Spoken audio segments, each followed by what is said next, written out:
மதியம் 1 மணி வரைக்கும் என்ன குழம்பு வைக்கிறதுன்னு யோசிச்சு கடைசியா ஃப்ரிட்ஜை திறந்து பார்த்தா நமக்குன்னு கை கொடுக்கறது இந்த தக்காளி தான். அரிசி உடையாம உதிரியா குக்கர்ல தக்காளி பிரியாணி எப்படி பண்றதுன்னு பாத்துருவோமா?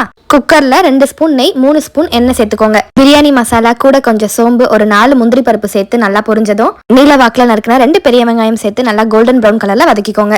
வெங்காயம் நல்லா வதங்கினதும் 1.5 ஸ்பூன் இஞ்சி பூண்டு பேஸ்ட், 3 பச்சை மிளகாய் சேர்த்து நல்லா வதக்கிக்கோங்க. நல்லா பழுத்த 3 தக்காளியை மிக்ஸி ஜார்ல நைஸா அரைச்சி சேர்த்துக்கோங்க. 2 தக்காளியை இந்த மாதிரி 4 வெட்டி அப்படியே சேர்த்துக்கோங்க. தக்காளி எல்லாம் நல்லா வதங்கி வந்ததும் ஒரு கைப்பிடி புதினா இலை சேர்த்து நல்லா வதக்கிக்கோங்க. எல்லாம் நல்லா வதங்கினதும் 1/2 ஸ்பூன் தனி மிளகாய் தூள், 1/2 ஸ்பூன் காஷ்மீர் மிளகாய் தூள், 1/2 ஸ்பூன் தனியா தூள், 1/4 ஸ்பூன் கரம் மசாலா சேர்த்து நல்லா வதக்கிக்கோங்க. இது கூடவே ஒரு 2 ஸ்பூன் அளவுக்கு தயிர் சேர்த்துக்கோங்க. கூடவே எண்ணெய் பிரிஞ்சு வந்ததும் 1 கப் பாஸ்மதி அரிசிக்கு 1.5 கப் தண்ணி சேர்த்துட்டு மேல கொஞ்சமா கொத்தமல்லி சேர்த்து நல்லா வாஷ் பண்ணி 1/2 மணி நேரம் ஊற வச்ச பாஸ்மதி அரிசியை சேர்த்துட்டு குக்கர்ல ஒரு விசில் விட்டு சிம்ல 10 நிமிஷம் வச்சு ஆஃப் பண்ணீங்கன்னா உதிரியான தக்காளி பிரியாணி ரெடி.